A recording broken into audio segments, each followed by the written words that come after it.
Okay, सो हम लोग को यहाँ पे क्या करना है, हम लोग को याद करना है यहाँ पर सूडो फर्स्ट ऑर्डर रिएक्शन। अब सूडो मतलब क्या होता है? सूडो मतलब होता है फॉल्स। फॉल्स का मतलब यहाँ पे क्या है? मतलब ये है कि हम अगर मान लीजिए ऑर्डर मेरा नॉर्मली 2 हो, ठीक है, जैसे एक पानी है, वो मेरा एक कंपोनेंट है और दूसरा कोई और कंपोनेंट है ना। पानी अगर बहुत ज्यादा है तो उसमें थोड़ा सा चेंज कर देंगे तो क्या चेंज हमको नजर आएगा? नहीं आएगा। तो आइडियली रिएक्शन सेकेंड ऑर्डर होगा अगर वो पानी इन्वॉल्व कर रहा होगा एग्जाम्पल के रूप में।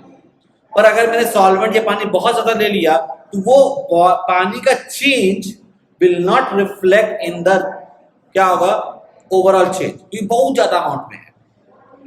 तो ये रिएक्शन ऑलमोस्ट ऐसा हो जाएगा कि पानी is almost constant, the concentration remains as it is, remains constant because of large excess of water.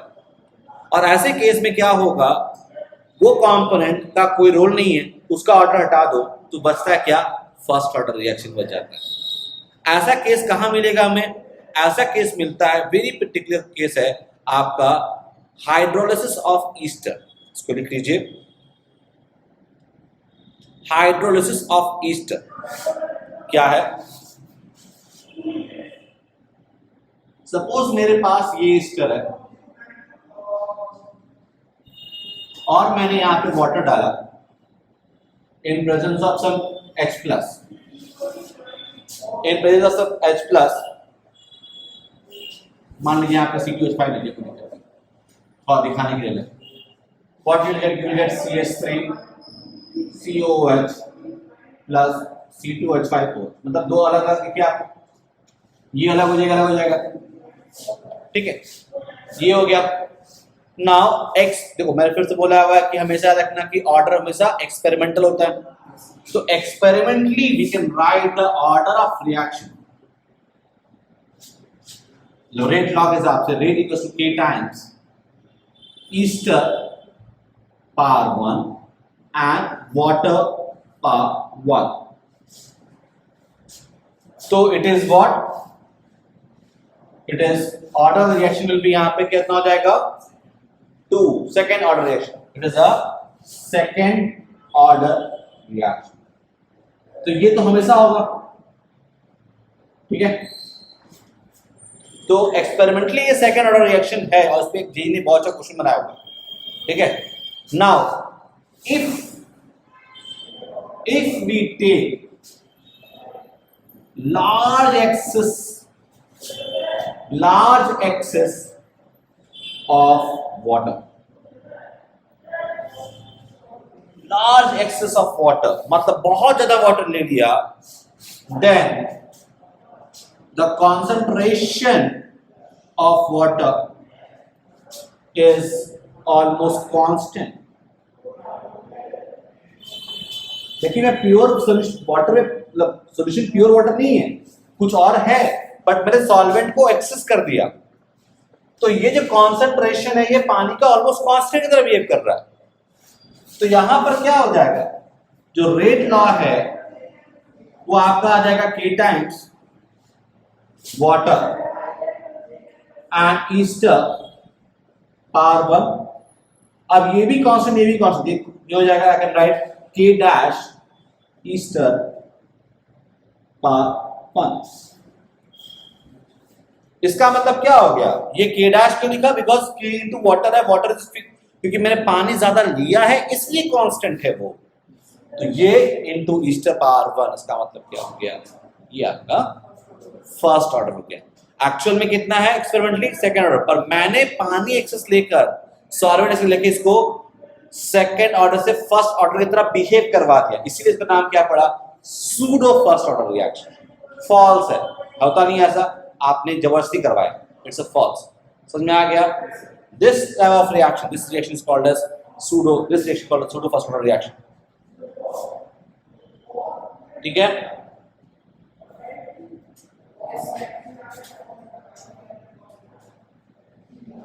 लिख लीजिए इसको, इंपॉर्टेंट पॉइंट के बारे में लिखिए, straight from NCERT. The order of a reaction is sometimes the order of reaction is sometimes altered by conditions. Altered by conditions.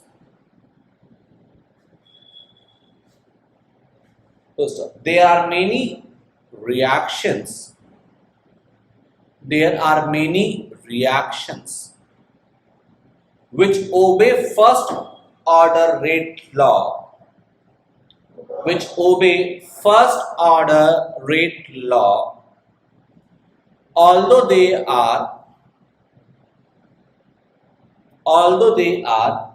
higher order reactions.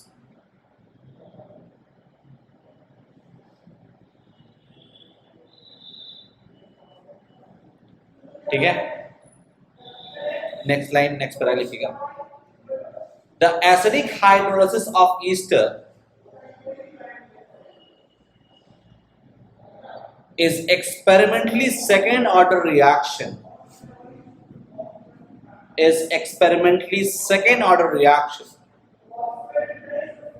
Second order reaction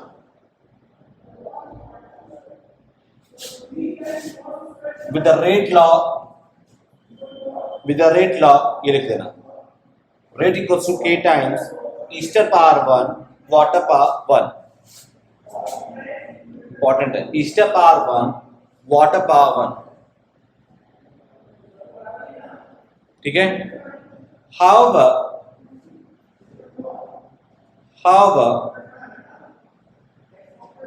when water is taken in large excess,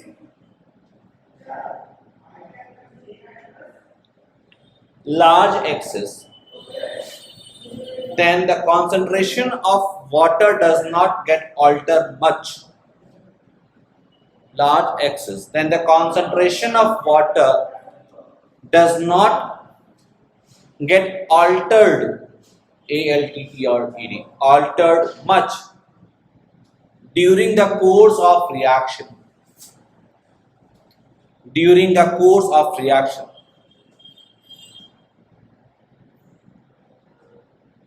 So the reaction behaves as first order reaction.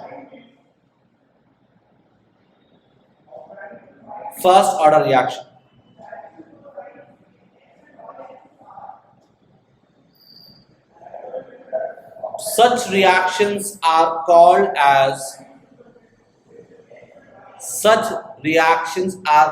as pseudo first order reactions.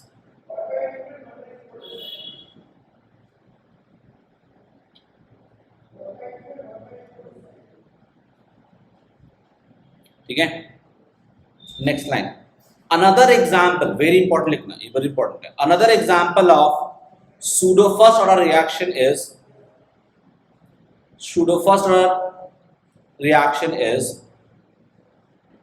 inversion of cane sugar.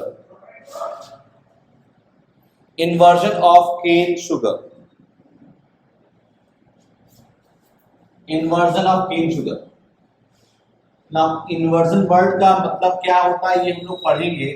Biomolecules में ये दिया हुआ है, मैं आपको ऐसे ही बता देता हूँ, थोड़ा सा आप समझ लीजिएगा. देखिए, शुगर जो होता है वो होता है सुक्रोज, होता है C12H22O11. ठीक है, ये आता है सुक्रोज. और एक्सपेरिमेंटली देखा गया है ये आपका प्लस यानी डेक्स्ट्रोरेटरी होता है. डेक्स्ट्रोरेटरी मतलब क्या होगा, लाइट अगर आ रहा होगा तो उसको क्या करेगा, क्लॉकवाइज वो रोटेट कर देगा. ठीक है, जब पानी में डालते हो बेटा इन प्रेजेंस ऑफ H प्लस, तो ये बना देता है ग्लूकोज C6H12O6 प्लस C6H12O6. दोनों का फॉर्मूला सेम है, ये ग्लूकोज होता है और ये फ्रक्टोज होता है. दोनों का फॉर्मूला एग्जैक्टली सेम है, बस चेंज क्या होगा, इसमें एल्डिहाइड ग्रुप होता है, इसमें आपका कीटोनिक ग्रुप होता है. ठीक है, आगे हम लोग देखेंगे. ना जब पानी में डाला था जस्ट पहले वो क्या था, डेक्स्ट्रो था. जब पानी में डालोगे तो इक्विमोलर बनेगा, ठीक है ना, इक्विमोलर मतलब 1:1 बनेगा ना। डेक्स ग्लूकोज जो होता है वो आपका प्लस में आता है और फ्रक्टोज आपका माइनस में आता है, अलग अलग। अब कितना अलग अलग आता है ऑन एवरेज अगर देखें तो ये करीब करीब, डेटा को चेक कर लीजिएगा, 52 डिग्री के आसपास होता है, मैं आपको डेटा चेक कर दूंगा, और ये आपका -90 समथिंग होता है, अप्रॉक्सीमेटली 90 डिग्री होता है। इसका मतलब क्या हो गया, भले इक्वल अमाउंट में है तो ये 52 के आसपास रोटेट कर रहा है और ये 92 के आसपास अपोजिट रोटेट कर रहा है, तो कौन जीतेगा, फ्रक्टोज। इसका मतलब ओवरऑल सॉल्यूशन क्या हो जाएगा, लीवो। ओवरऑल सॉल्यूशन क्या हो गया, लीवो। सॉल्यूशन से पहले सुक्रोज डेक्स्ट्रो था, पानी में जाते ही वो क्या हो गया, वो आपका लीवो जैसा बिहेव करने लगा, ठीक है। इसी को बोलते हैं इन्वर्जन ऑफ कॉन्फ़िगरेशन, इन्वर्जन हो गया एक तरीके से, और इसको बोलते हैं इन्वर्ट शुगर, इसको बोलते हैं इन्वर्ट शुगर। यहाँ पे इन्वर्ट शुगर मतलब क्या हुआ, इन्वर्जन हो जा रहा पानी डालने के बाद, ठीक है। ये क्वेश्चन आपके बोर्ड में आता ही आता है हर बार, व्हाट इज इन्वर्ट शुगर, ये हम लोग पढ़ेंगे कहाँ पे, बायोमॉलिक्यूल्स में पढ़ेंगे। लेकिन अभी आपको समझ में आ गया होगा कि यहाँ पर क्यों ऐसा हो रहा है। इन्वर्ट का मतलब क्या है, इन्वर्ट का मतलब होता है कि डेक्स्ट्रो से लीवो की तरफ वो चला गया, clear. This is the basic concept about inversion of. तो ये क्वेश्चन का कॉन्सेप्ट तो इंपॉर्टेंट है, ये फैक्चुअली भी इंपॉर्टेंट है, बिकॉज जेई आजकल जो एनटीए एग्जाम पेपर आ रहा है या नीट का एग्जामिनेशन है उसमें फैक्चुअल डेटा ही बहुत पूछ रहा है। एनसीईआरटी का फैक्चुअल डेटा बड़ा इंपॉर्टेंट होता जा रहा है, ठीक है। ये इंपॉर्टेंट आस्पेक्ट याद रखिएगा, क्लियर। नेक्स्ट है, तो यहां तक हम लोग ने पूरा कर लिया, this is your pseudo first order reaction. Now what, next हम लोग बात करेंगे टेम्परेचर डिपेंडेंस। टेम्परेचर डिपेंडेंस ना, टेम्परेचर डिपेंडेंस क्या है, जैसे हम लोग स्टार्टिंग में पढ़ा था कि रेट ऑफ रिएक्शन 3 चीजों पर डिपेंड करता है। एक तो कॉन्सेंट्रेशन आपका आ गया, पूरा डिस्कशन हो गया, इंटीग्रेटेड रेट लॉस, ऑर्डर, सब बात हो गया। दूसरा था कैटलिस्ट, कैटलिस्ट बाद में बात करेंगे। तीसरा था आपने जो देखा था वो था टेम्परेचर, इंपॉर्टेंट पैरामीटर। ना टेम्परेचर पे क्या हो रहा होगा हमें समझ में तो आता ही है यार। What is a reaction, reaction takes place कब होता है, जब आपका there is a breaking and making of new bonds. The first step is breaking which is endothermic. तो अगर मैं टेम्परेचर दूंगा तो क्या होगा, ज्यादा टूटेगा, ज्यादा टूटेगा तो ज्यादा बनेगा। एक मोटा मोटी रूल के हिसाब से ये चीज होना चाहिए। क्वेश्चन होता है क्या हमेशा ही बढ़ेगा या घट भी सकता है, देखेंगे।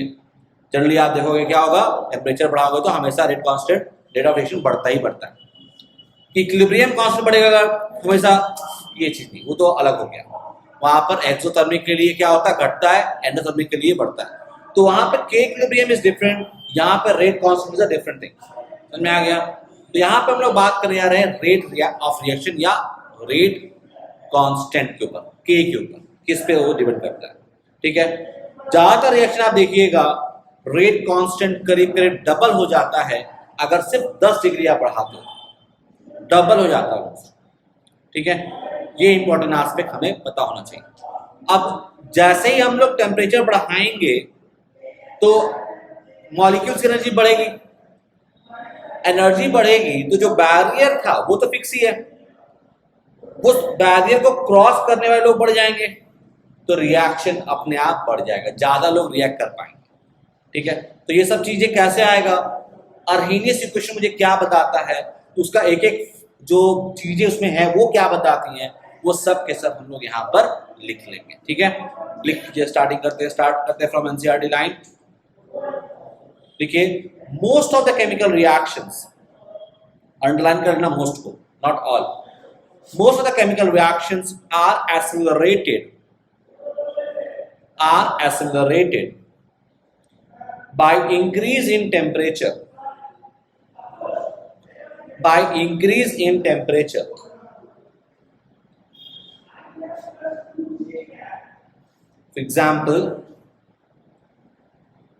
For example, a mixture of potassium permanganate, KMnO4, KMnO4 and oxalic acid H2C2O4। देखिए आपके बोर्ड वाले में एक्सपेरिमेंटल में लिखा हुआ ये टाइट्रेशन, ठीक है, टाइट्रेशन में देखोगे तो लिखा हुआ जो आप लिखा था comma KMnO4 get decolorized faster at a higher temperature than that at a lower temperature.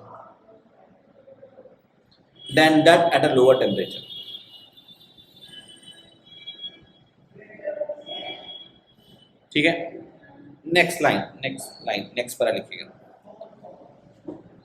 It has been found experimentally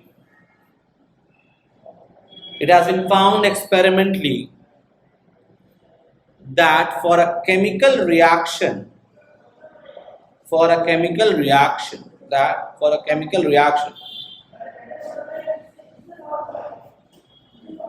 the rate constant nearly doubles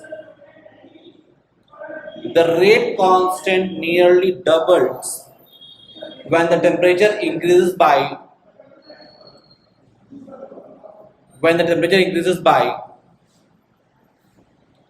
10 degree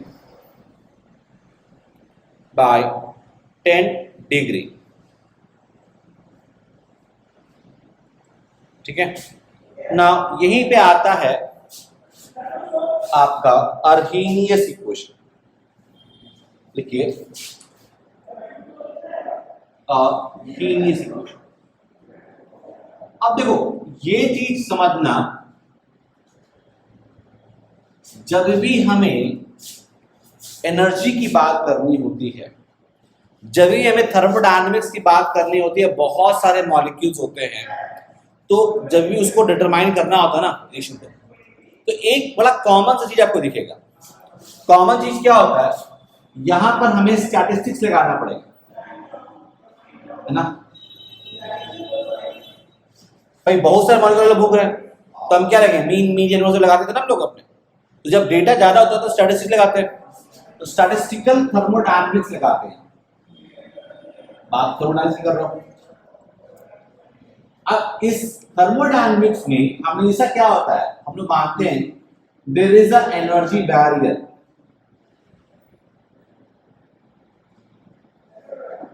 every temperature पे जहां पे भी हो रहा होगा कुछ से कुछ एनर्जी बैरियर हो रहा होगा, तभी रिएक्शन को हमको हीट देना पड़ रहा है, कुछ भी करना पड़ रहा है, अपने आप खर्च खत्म नहीं हो जाता। ये एनर्जी बैरियर अगर मैं डेल्टा सम बोल दूं, कुछ भी बोल दो, डेल्टा ई बोल। अब एनर्जी का बैरियर है तो एनर्जी का बैरियर क्रॉस करने के लिए एनर्जी चाहिए, तो ये बैरियर बड़ा इंपॉर्टेंट है। ये बैरियर ऐसे है, अब समझा रहा हूं कैसे डेटा आता है, फिर इसमें आ जाएगा। अब आप यहाँ खड़े हो तो आपको एनर्जी चाहिए कूदने के लिए, यहाँ पे आने के लिए, तो आपकी अपनी एनर्जी कितनी है, तो वो एनर्जी यहां पर जनरली होता है RT। आपको याद होगा कि 3/2 nRT या 3/2 RT था कि काइनेटिक एनर्जी पर मोल फॉर एनी गैस, ठीक है। तो ये जो आपका आता था RT का अगर तुम यूनिट देखोगे तो क्या आएगा, जूल पर मोल। R का वैल्यू क्या होता है, यूनिट क्या होता है, जूल पर मोल केल्विन। अब इसको मैं केल्विन से मल्टीप्लाई करके क्या आएगा, जूल पर मोल आया। यानी एक मोल की कितनी एनर्जी तो बता रहा है RT।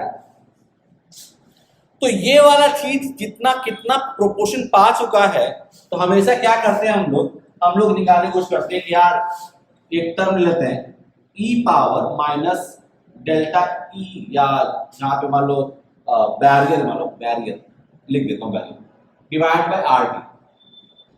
ये टर्म क्या है, ये एक्सपोनेंशियल क्यों लिखा गया, बिकॉज हमें मैथमेटिक्स घुसाना है स्टैटिस्टिकल में, और इसका ग्राफ ऐसा कुछ बना था, एक्सपोनेंशियल से कुछ दिख रहा होगा। तो हम लोग क्या करते हैं, इस तरह का एक इक्वेशन लिखते हैं।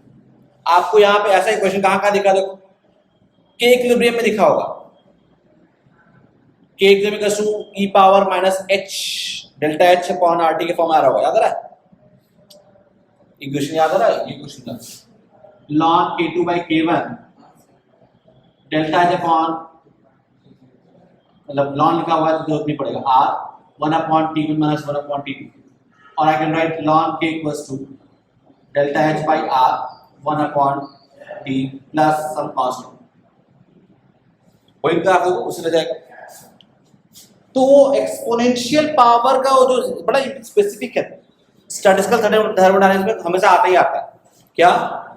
एक बैरियर उसको ई पावर लिया और तुम्हारा एवरेज एनर्जी क्या है उसको डिवाइड कर दिया। ये जो फ्रैक्शन है, ये फ्रैक्शन आपको ज्यादा जगह मिल जाएगा। इसी को बोलते हैं कितने फ्रैक्शन लोग हैं जिनकी एनर्जी सफिशिएंट है कि उस बैरियर को क्रॉस कर जाएगा। अभी मैं समझा दूंगा, लिखवा दूंगा थोड़ा, बस इतना लिख लो कि बैरियर होता है, ठीक है। तो ये चीज हमको मिलेगा। यहाँ पे भी अरेनियस ने भी यही काम किया था। अरेनियस इक्वेशन जो है वो इसी के ऊपर बेस्ड ही है।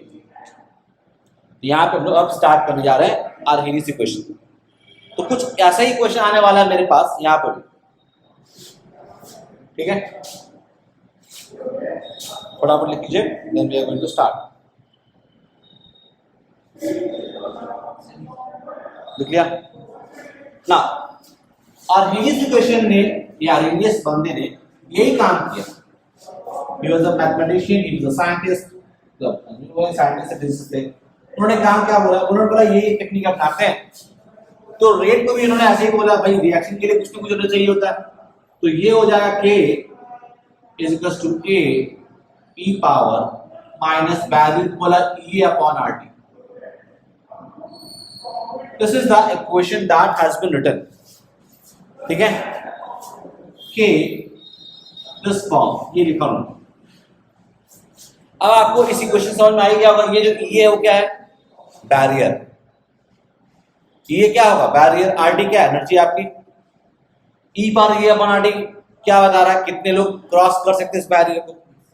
ये चीजें हर उसमें आएगा, यहां पे भी आ रहा है।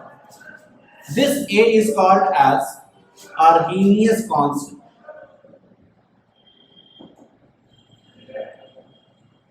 Arrhenius constant था। इसको और क्या बोला गया? फ्रीक्वेंसी फैक्टर बोला गया। क्या बोला गया?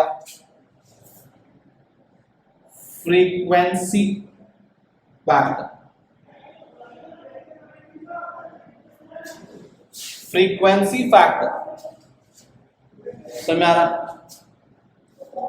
ये समझ आ गया। वो जो K क्या है? रेट कांस्टेंट है।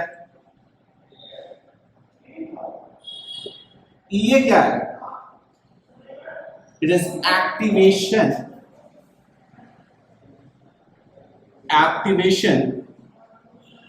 Energy barrier. Activation energy barrier क्या होता है? मैंने बात करी। R क्या है? Universal gas constant. क्या वैल्यू रखे हैं सर? देखो, एक बात तो मैथमेटिक्स हमें बताता है कि लॉग, एक्सपोनेंशियल, इन सब के अंदर कोई यूनिट नहीं होना चाहिए। It has to be unitless. तो जो ये का यूनिट होगा, RT का वही यूनिट होगा। अब T तो क्या कैलोरी कैंसिल ही हो जाने वाला है, तो तुम जूल कब रखोगे? जब ये जूल में है। अगर कैलोरीज में ऊपर है तो नीचे कैलोरी में रखोगे, एंड सो ऑन। क्लियर? तो ये समझ में आ गया। And T is the temperature in kelvin. Temperature in kelvin. Okay, तो एक चीज हमें समझ में आ गया, ए का सिग्निफिकेंस आ गया, ए का आ गया, आर का आ गया, टी का भी आ गया, ठीक है। तो आरटी का यूनिट क्या होगा? It is same as the A unit, और वो कुछ ना कुछ एनर्जी का यूनिट होगा। तो ये आप बोल सकते हो what is this thing? It is the average energy contained by the molecules. Okay, ना एक और सिग्निफिकेंस होता है इस स्टैटिस्टिकल थर्मोडायनामिक्स में, ये जो ई पावर ये जो होता है अपन आरटी, इसका सिग्निफिकेंस होता है जो e power minus a by RT का सिग्निफिकेंस क्या है बेटा? ये वो टर्म है जो बताता है भाई ये देखो बैरियर है तो सब लोग क्रॉस नहीं कर पाएगा, कुछ लोग क्रॉस करेंगे, कुछ लोग क्रॉस नहीं कर पाएंगे। कितना फ्रैक्शन बैरियर क्रॉस कर जाएगा, यही वो टर्म बताएगा, ठीक है। It is the fraction, because ये वैल्यू आएगा, पॉइंट में कुछ आएगा, ठीक है ना। Fraction of molecules molecules having sufficient energy, sufficient energy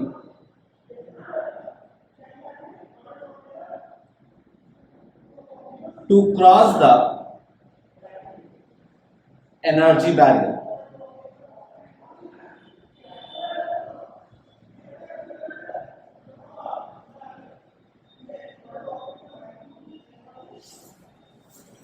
तो सिग्निफिकेंस सभी का है, अच्छे से पढ़िएगा, सिग्निफिकेंस अच्छे से लिखवा रहा हूं, बात समझ में आ गया? Okay, so what is this activation energy, what is activated word क्यों बोले, क्या ऐसा क्या जरूरत पड़ गया एक्टिवेटेड वर्ड बोलने का? दूसरा चीज क्या है, ये ग्राफ जो बनाया था वो क्या कैसा ग्राफ और बनेगा, उसमें बहुत सी चीज और आने वाला है, ये हम लोग अब देखने जा रहे हैं। फटाफट हम लोग इसके बारे में कुछ कुछ लिख लेते हैं, ठीक है? अच्छा, ये जो ए है इसको एक और टर्म बोलते हैं pre exponential factor, pre exponential factor इसको बोलते हैं, मतलब एक्सपोनेंशियल डिजिट पहले आया ना, इसको क्या बोला गया? Pre exponential factor. A is also called as pre-exponential factor. Significance wise हम लोग अभी देखेंगे क्या हो। अब A का वैल्यू किस पे डिपेंड करता है? लिखिए,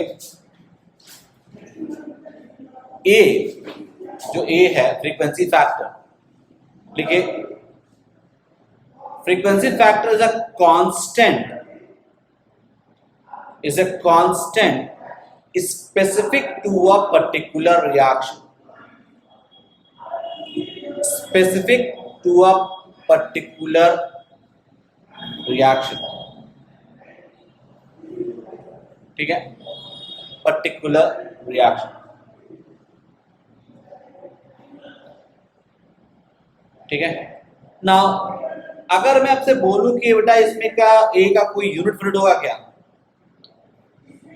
क्योंकि rate e power e upon R T का कोई यूनिट होगा नहीं, तो जो भी के के बारे में लिख रहे हो एग्जैक्टली वही यूनिट आपका ए का हो जाएगा। बस समझ आ रहा है? कैपिटल है हाँ, क्योंकि के टाइम्स आपने क्या लिखा, आपने ये लिखा के equals to A times minus E upon R T, और हमें पता है कि एक्सपोनेंशियल का ये यूनिटलेस क्वांटिटी है, तो जो यूनिट डायमेंशन वाइज अगर हम लोग बात करें तो के का यूनिट और एक यूनिट और ये सेम होना चाहिए, तभी आपका डायमेंशनली कंसिस्टेंट ये हो जाएगा। अब ये जो एक्टिवेटेड वर्ड आया वो कैसे आया, तो वो लिख लीजिए, reaction, how reaction takes place, लिखिए हाउ रिएक्शन टेक्स प्लेस, और आगे लिखिए अर्हेनियस एक्सप्लेनेशन। हाँ, स्मॉल ए तो कुछ है ही नहीं यहाँ पे, सब कैपिटल है। स्मॉल ए सबस्क्रिप्ट है एक्टिवेटेड के लिए, ई ए, ई टाइम्स ए नहीं है, ई ए सबस्क्रिप्ट फॉर एक्टिवेटेड, ठीक है? ओके, सो इस रिएक्शन को कैसे अर्हेनियस ने समझाया था, उसी हिसाब से ये एक्टिवेटेड वर्ड क्यों आया, ये सब आंसर मिल जाएगा। उन्होंने रिएक्शन स्टार्ट किया इससे, देखिए H2 plus I2 is a reversible reaction. उन्होंने बोला ठीक है रिवर्सिबल, देखो अभी ये देखो रिवर्सिबल में वही फंडा लगा लेंगे बैकवर्ड भी, हम लोग आगे क्यों देखते। This reaction is happening. अब कोई रिएक्शन अगर होता है बेटा तो पक्का है कि HH बॉन्ड, मैं इसको ऐसे लिखूं, HH बॉन्ड II बॉन्ड, ये आपका बना क्या रहा है HI bond,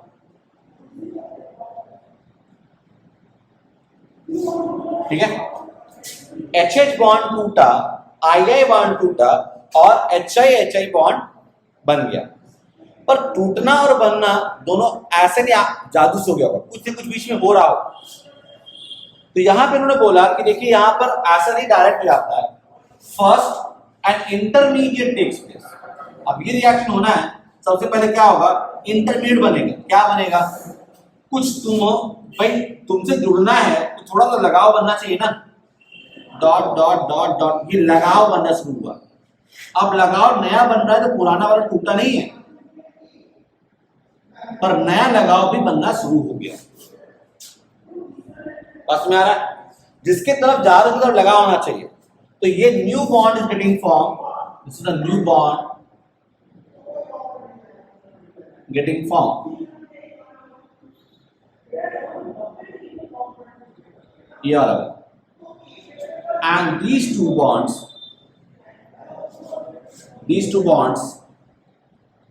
old bonds here, reactant bonds being cleaved here, break. These bonds are going to break and new bonds are going to form. पहले झटके में ऐसा नहीं यहाँ टक से टूटा, यहाँ जुड़ गया, कुछ पहले से अट्रैक्शन होगा। This thing will lead to this above thing. फिर फाइनली ये बॉन्ड बन जाएगा और ये बॉन्ड पूरा पूरा टूट जाएगा। नया बॉन्ड बनना है, पुराना बॉन्ड टूटना ही पड़ेगा। This is the intermediate. Okay? This is the intermediate. इसको बोलते हैं इंटरमीडिएट, उन्होंने बोला। अब इसमें क्या हो रहा है, कोई नया बॉन्ड बना नहीं है, सब बॉन्ड ऐसे ही है। उसको हम लोग बोल रहे हैं क्या? This is the activated complex. This something which is a complex system form, this is called as activated complex. Activated मतलब क्या हुआ? आपने एक वीक स्ट्रॉन्ग बॉन्ड था उसको कमजोर कर दिया। नया बॉन्ड कुछ बना नहीं, पर स्ट्रॉन्ग बॉन्ड कमजोर हो गया, तो इसलिए ये एक्टिवेटेड है, मतलब इसको अपनी जबरदस्ती से रिएक्शन की तरफ धकेल दिया है। इंटरमीडिएट की एनर्जी हमेशा ज्यादा होती है, इसकी एनर्जी ज्यादा होगी इसमें। क्लियर है? This is my activated complex. इस एक्टिवेटेड वर्ड से ही ये आता है एंड सो ऑन। ठीक है, फटाफट इसको लिख लीजिए। लिख लिया? इन स्टेटमेंट लिख लीजिए फटाफट। लिखिए, according to Arrhenius,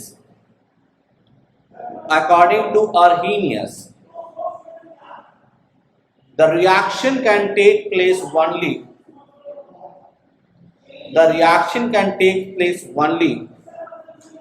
when a molecule of hydrogen and a molecule of iodine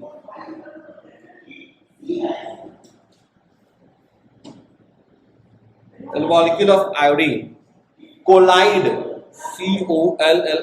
इसको अंडरलाइन करना, कोलिजन थियरी से आया हुआ है। collide to form an unstable intermediate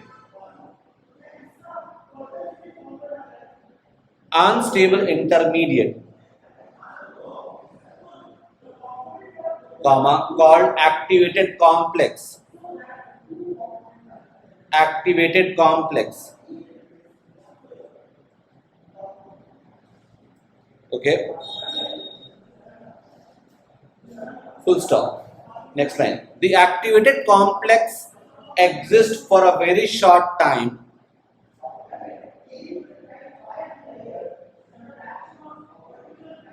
Pardon sir, हाँ जी, सर रिपीट कर दीजिए। the activated complex exists for a very short time,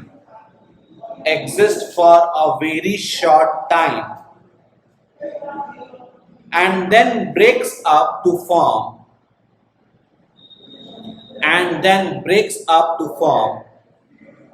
two molecules of hydrogen iodide.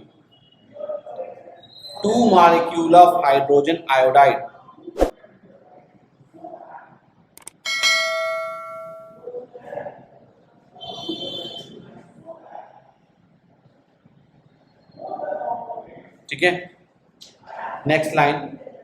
Note that formation of activated complex is an endothermic process.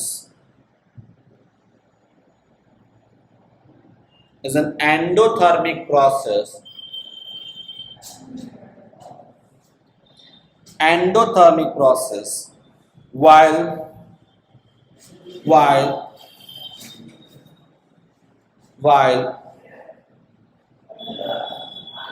the decomposition of complex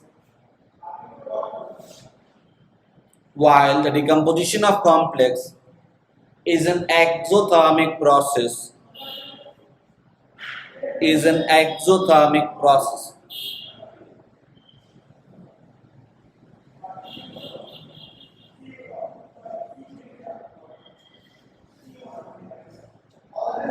okay. Next point, the final enthalpy of the reaction thus depends on the nature of